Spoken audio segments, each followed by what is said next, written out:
Hello, everyone, and welcome to the first ever edition of the Butler Buzz and Armstrong in the Loop collaboration episode. I'm your host, Seth Prentice, and today I have the honor of sharing this interview with the host of the Butler Buzz, Tricia Pritchard. Tricia, thank you so much for taking time to be here today. Oh, thank you, Seth. I'm so excited to be a part of this special program today. And today's episode is a little different from what we normally cover, and we wanted to make this a special episode because we're here to speak with a family that could use everyone's help as they're in need of a bone marrow transplant for their wonderful boy, Jax. I'd like to introduce our guests today, Missy Ramirez, better known as Mom, and Lisa Maloney, bone marrow manager with Vitalant. Ladies, thank you for joining us. Thank you for having us. All right. Well, I would like to go ahead and get started. Again, thanks for joining us. And Missy, I've been learning about your story or your family's story, but let's tell our viewers, our listeners, a little bit more about who are the Ramirez. Sure. So there's Mom and Dad Ramirez, and that's me, Missy, and my husband, Pete. And then we have Jackson, or Jax, who is 6, almost 7 in January. And then we have Lincoln, his little brother, who's 4. So 2 little guys, Jax and Lincoln. And where do you guys live? How long have you lived in the area? What do you guys do? We live in a small town called Zelienople. Okay. We have lived here for about 7 years now. We just absolutely love it. You can walk everywhere. We can walk to the pool. We can walk to go get something to eat. It's been fabulous. I am a school psychologist at a local school district, and my husband stays home with our 2 boys. He was a former teacher, but now he stays home with our kids. Okay, so you've lived in, it is such a beautiful area, that Zelienople, isn't it? It is. It is. And I know that your family has been going through quite a lot over the past couple of years. What happened with Jax? When did you first realize that maybe something was wrong? Sure. So November 2017, Jax, right before we were on our way to get a Christmas tree at a Christmas tree farm, right in Zelienople, actually. Okay. And he started to heavy breathe, and we weren't sure why. And so we paused everything. This was actually the Black Friday after Thanksgiving. And we called the pediatrician on call, and they just said, oh, it might be your first virus, because prior to this, Jax was never sick. Not a thing. And so we waited it out, like they said, and they said, do humidifier. But by that evening, he was shivering and things just seemed off. And again, first time mom, first baby, I had no idea what I was doing. So I took him to the Wexford Children's emergency care clinic. And when we walked in, they said, they smelled his breath right away. And they said, Mom, your son has type 1 diabetes. I said, what? Oh my gosh. And they took his blood sugar, and it was, I'll say only 330. And they said, we're putting you in an ambulance. We cannot let you drive him. And off we went. And I had a newborn son. So Lincoln was 2 months old at the time. So we went off to Children's in an ambulance. And I'm trying to call family members saying, they're telling me Jax has type 1. I don't even know what this means. By the time we arrived to the hospital, Jax was placed directly into the PICU. He was, I did not realize, fighting for his life in that ambulance. His numbers, so when I say his blood sugar was only 330, every other number that you need to live was in the single digits. He spent several days in the PICU, and then there I was with a 2-month-old baby, and my husband came down with him, and we spent another 7 days learning how to not only take care of this newborn who we just met, really, right? And Jax. It was like taking 2 newborns out of the hospital with type 1, and we don't have a family history of type 1, so it was all very confusing, and I questioned every step of the way. I did not believe it for a while. I actually asked to see the medical documentation. I wanted to see his labs that showed he had type 1 because it's not in our family history. Right. Pete and I were actually tested at the hospital to see if we were holding markers for type 1, and neither of us are. And so that was even more puzzling for me. So off we went with learning type 1, which when you're only 2.5 years old and your whole life is just being a toddler and having fun with food, that really meant something different for us. But sure, my husband is also a personal trainer. And so I felt like right out of the gate, he was like on top of understanding what food meant to really drive Jax's body. And that's sort of how we live. And so it was sort of a natural fit, honestly, for Jax and Pete. And so we've just really been managing it that way since then. Okay. But along the road, we had several strange other instances. So like I said, my husband stayed home because once we got that type 1 diagnosis, we felt like we couldn't put him in how could I put my baby in the care of somebody else? Not that they couldn't take care of him, but I just didn't want that for him. So he attended this cute little outdoor preschool with Pete and Lincoln, and it was like all about climbing in tree houses and doing all of these things. Well, then he was then exposed to some germs. And so Sure. a routine childhood virus for Jax turned into staph scalded skin, which meant his skin was literally peeling off of his body and he looked like a burn victim. What it meant for little Lincoln was nothing. It was like a day of maybe a very low grade fever, and he was off bopping around being himself, and Jax was in the hospital for 14 days. Instances like that continued to occur for Jax. And then I think the last time that he was hospitalized was for 17 days because he was intubated for the flu. And once he was intubated for the flu, he was in an induced coma for 7 days. We had to, when he woke up, he was lucky to be alive. Every one of these instances for him meant almost losing his life. I can't tell you how many times I've watched this little baby struggle for his life.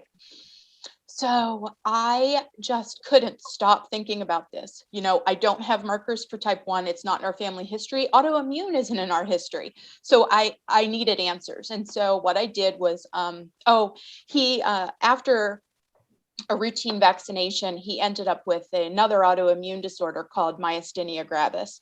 And that meant that after 3 weeks after the vaccination, he started seeing double vision, or he had double vision and his eyes were crossed. And Myasthenia Gravis is an autoimmune disease that happens in old people. I mean, if you're 65, 70 or older, that's often when you're going to see that, not at age 6.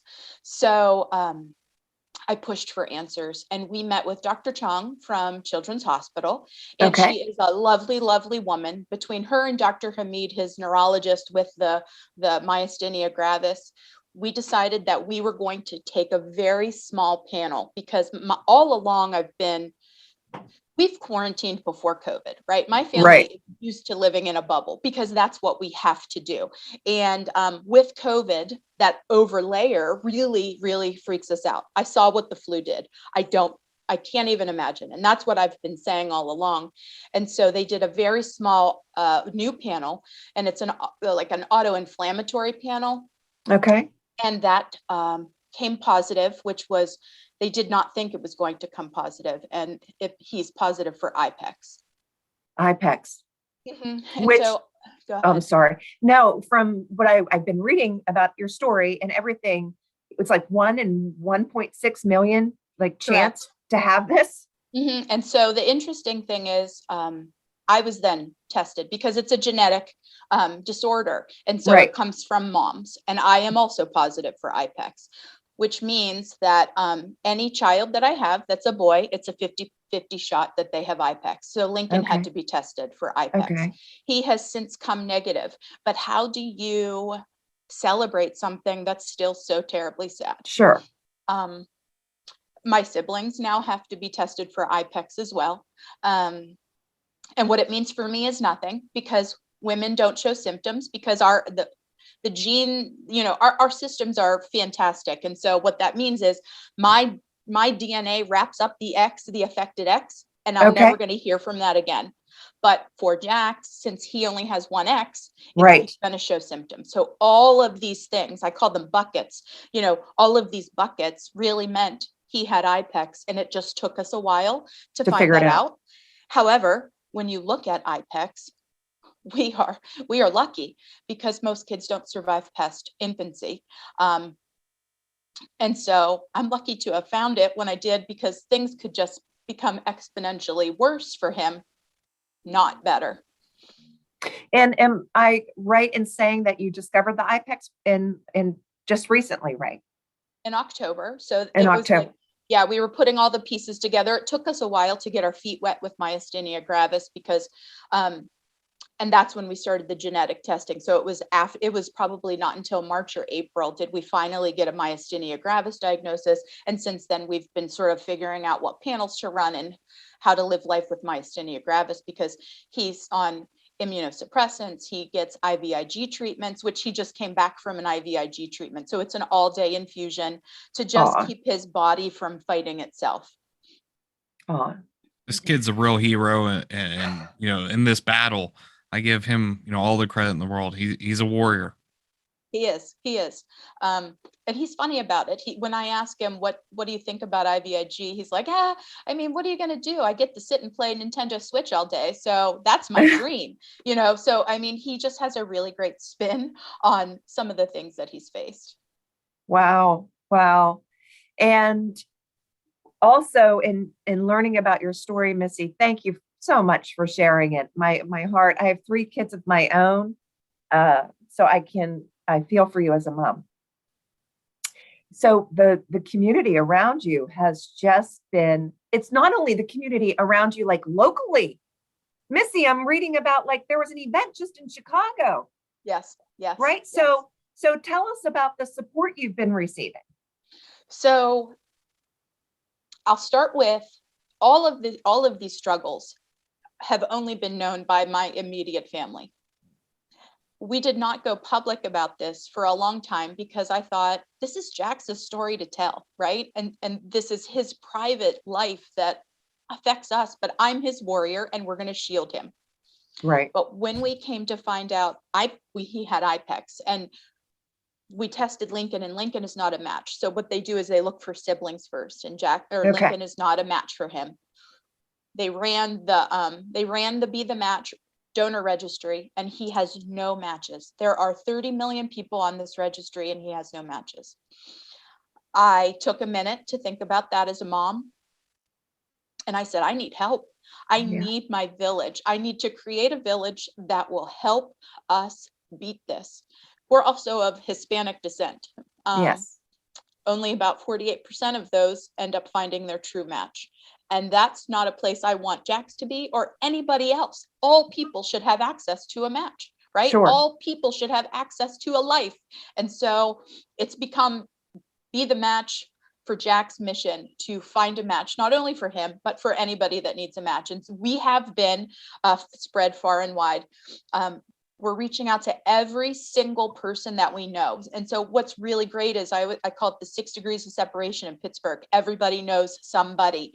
And so we have really used that to our benefit. And so anybody that knows anybody gets me a hookup we have hookups in Texas and El Paso.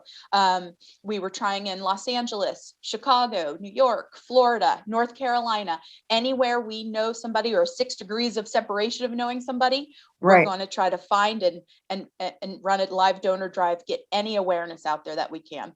Well, before we get to the what the Be the Match donor drive is, Missy and Lisa, what are we looking for here today? Because let's introduce that to our listeners and our viewers of we're here because Jax needs a donor for what specific thing? So Jax needs a bone marrow transplant donor, and we need to find the same HLA typing. And so that's your genetic immunological makeup, for my lack of medical terminology. And everybody has a match somewhere. And for him, it's a needle in a haystack. They told me that it's going to be like winning the lottery. And I always say, I have not won the lottery, but I will win this one. Oh. No, and we want to help you win that lottery, and we want to make sure to get that information out there. With that being said, can that match be anywhere in the world? Is it more likely that person's in the US, in a different country? Do we have any type of answer of where we need to be going? So I think Lisa has lots of answers about that in specific, but what I will say is we are trying to leave no stone unturned because we don't really know who it could be. And I don't want listeners to think they just have to be of Hispanic descent. It literally can be our neighbor. We just need to get them to swab. And so Lisa, I'll let her explain that.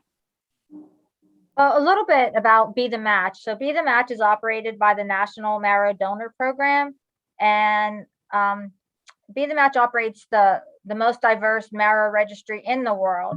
So we're sort of the hub for like 470 different leading centers worldwide. So we do have registrations from all over the world. We work with our global partners to try to find, as Missy said, everybody a match. And as she indicated, people of Hispanic descent do only have a 48% chance of finding a match, but not because people of Hispanic descent only donate 48% of the time, but because as what we need to do is build a registry to make it as more diverse and make as many people of all different ethnic groups join the registry so each person can find a match. 70% of people don't find a match in their families. So Lincoln not being a match for Jax is falls right in those numbers. So people then turn to the Be the Match registry to try to find that match, the person who can genetically match them. So HLA is a protein that is found in most of your cells in your body, and that's what builds your immune system and your different systems. So that's what we need to match on.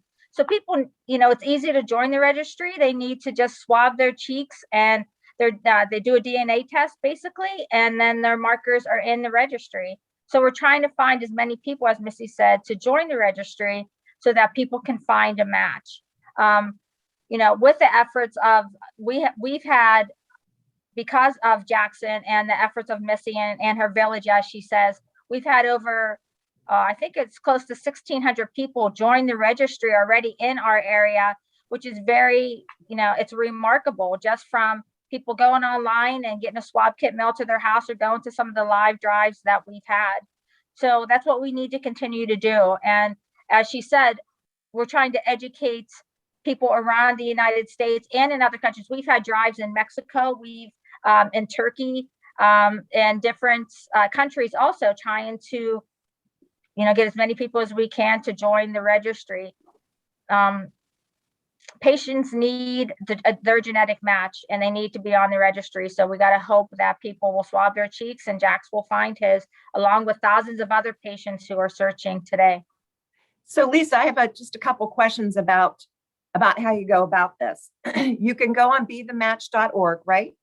Right. So what we try to do, from our efforts, we have a code, should I say, that we're using for Jackson. So, you could text Jax to 61474. That will send you a link on the website, or you can go to my.bethematch.org/Jax, and you can join the registry that way. And that way we can keep track of how many joined from his efforts. But yes, you can just go to bethematch.org and you activate an online account. It's very simple. It takes about 3 minutes. They ask you if you want to have the swab kit mailed to your house. They mail you cotton swabs in the mail and a postage paid envelope.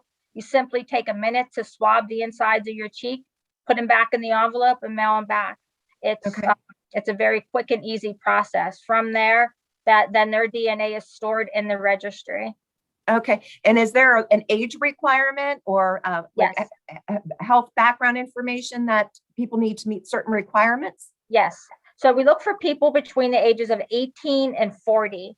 So the doctors look for the youngest, healthiest donor possible. So you have to be in general good health. There are a few things that will eliminate you from or defer you from being able to join the registry, but they'll walk you through that right away. They'll pop up some questions, you'll answer them. They'll figure out if you meet the health requirements. And if you're between the ages of 18 and 40 and in general good health, you should be able to join the registry. Okay. And it's really important that as soon as the individuals, once they do the swab inside the cheek, that they get it into the mail ASAP?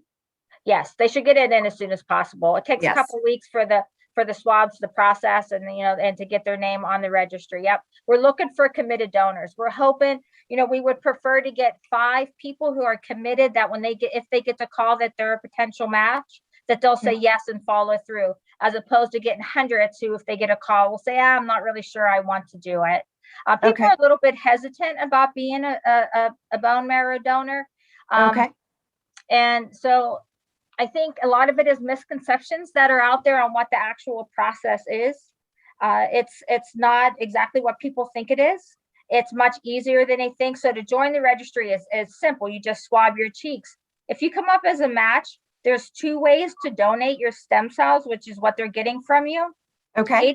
80% of the people will do it through a blood donation. It's very similar to donating platelets or plasma. They give you a medication. It's a Neupogen prior to you going in to donate. It makes your body form a lot more stem cells. They take this, they take your blood, they spin it through an apheresis machine, just like donating platelets or plasma. They spin it and give you everything else back. Takes a couple hours, but it's pretty much, it's an outpatient procedure that's just done, like donating blood. 20% will be asked to donate actual marrow, but with that, it's also an outpatient procedure. You go under general anesthesia, so you're completely asleep. They use a needle and they aspirate it from your pelvic bone. Again, it's an outpatient procedure. There's some discomfort, but it's not a painful process. It's not the types of things that you see in some of the movies that are on TV.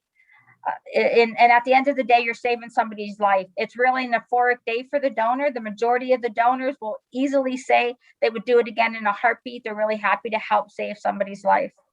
Wonderful. Wonderful. Lisa, say I came up to be a match and I was not here local to Missy and her family. You, as being the match, what do you do for that person that needs to get brought up, transported wise to the area? If you come up as a potential match from your cheek swabs that you're a potential match, they'll ask you to give a blood donation, a blood sample, which then they would make sure that you're actually a good match for that individual. If you're a good match, you donate as close to your house as you can. So they find a donor center, an apheresis center as close to you as possible, and you go there to donate, and they ship the product where it needs to go. It is an international registry. It could go anywhere in the world. But yes, you donate where you live. They ship the product where it needs to go, and they work around the donor schedule as much as they can. They try to make it as convenient as possible. There's no cost to donors. Everything is paid for. There's no cost. They reimburse any outside costs that might potentially happen for the donor. If they did have to travel somewhere or stay in a hotel or something like that, everything would be reimbursed. Meals.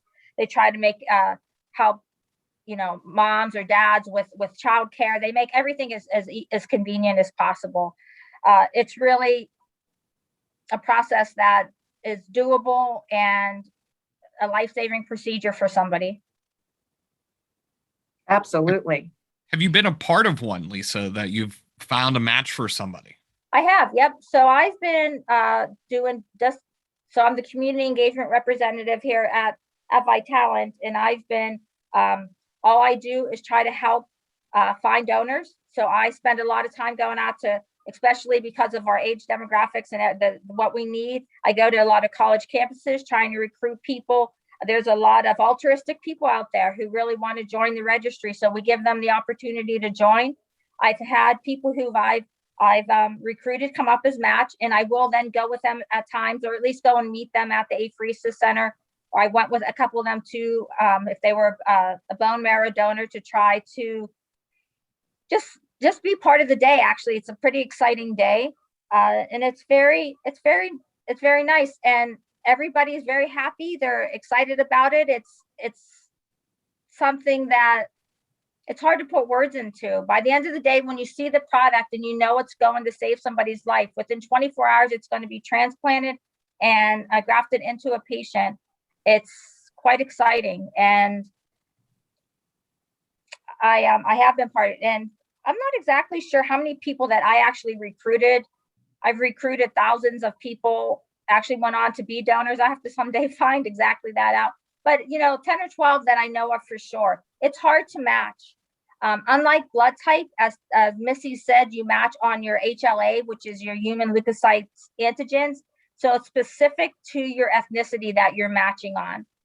So whatever your ethnic blend is, that's what your match is going to be, that same ethnic blend. So it's markers that go along with your DNA that need to match. It's hard. It's hard to find. It's hard to be a match for somebody. There's millions of people on the registry, and many people do not have a match, and we just need that person to swab their cheeks. Right. Well, Missy, let's talk about some upcoming events that you have, or how can we help as your community? Can we hold a drive for you? What can we do to help? Well, I would love if you could hold a drive for me or anybody. And really, what does that mean? That means you give us space. If you contact myself or Lisa, we pretty much take care of it. Well, Lisa actually takes care of all of it. Okay. And she trains people on site to do some of the swabbing.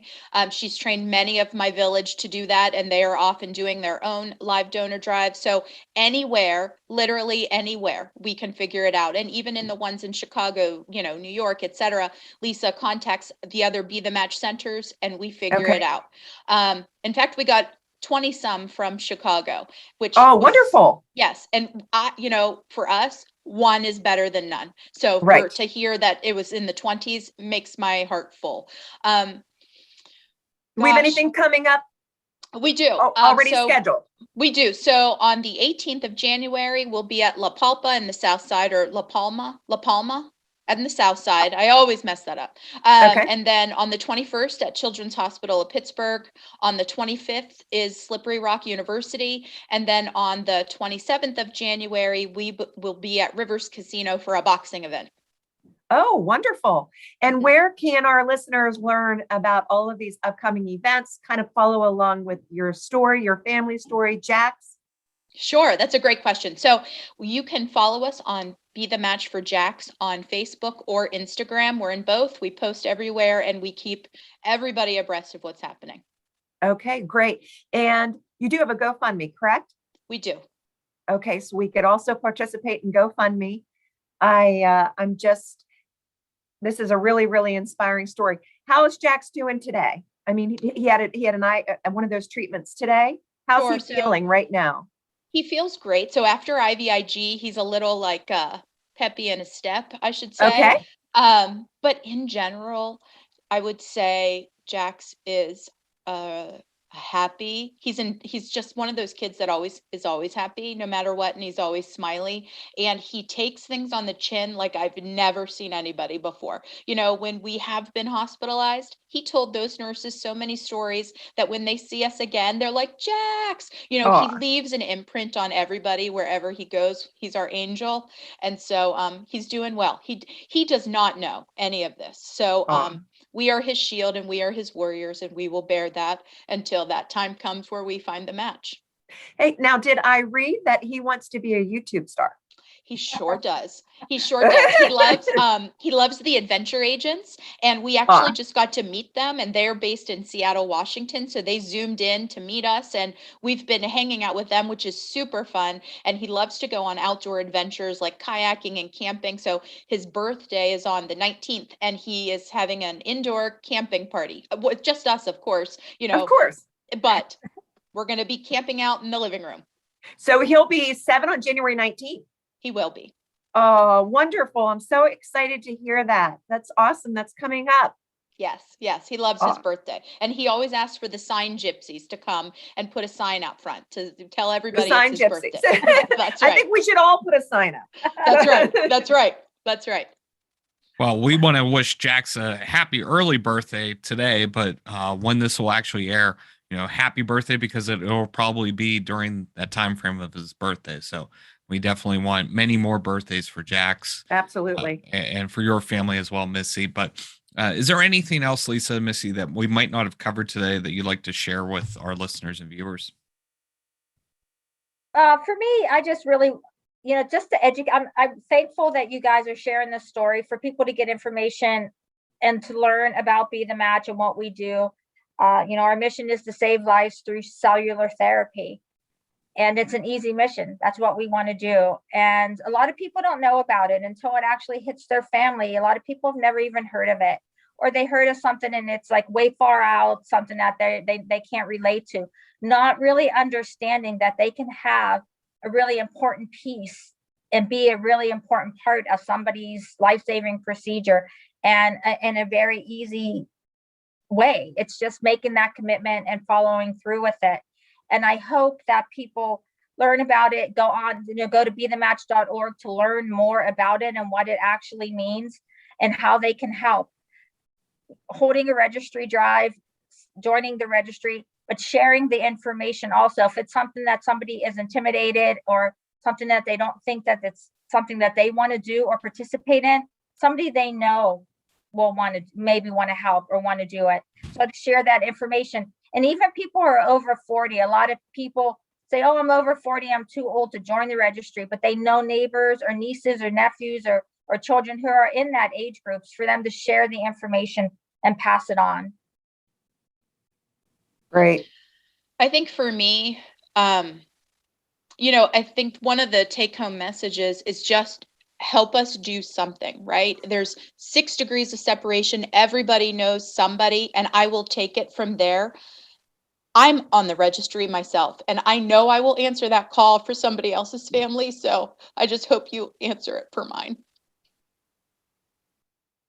Well, ladies, thank you so much for joining us today. We're going to share all of the contact information at the end of the episode, as well as the show notes, so people can go click and go directly to, all of your information, learn more, go to the GoFundMe page. We hope a match can be found as soon as possible. And who knows, it could be myself, could be Tricia, could be anyone in our community. So we hope to find that match for you as soon as possible. Thank you. Thank you. Thanks for your time. Tricia, thank you so much for being a wonderful co-host today. I hope we can do this again in the near future. Tune into the Butler Buzz on the Armstrong Neighborhood channel, on the Armstrong Neighborhood channel YouTube page, and on your favorite podcast app. Tricia, let's do this again real soon. Yeah. That sounds great, Seth. And you're in my prayers, Missy, your family, Jax. I'm thinking about you, and I'm going to spread the word for sure. Thank you. For this special edition of the Butler Buzz and Armstrong in the Loop podcast, I'm Seth Prentice, keeping you in the loop.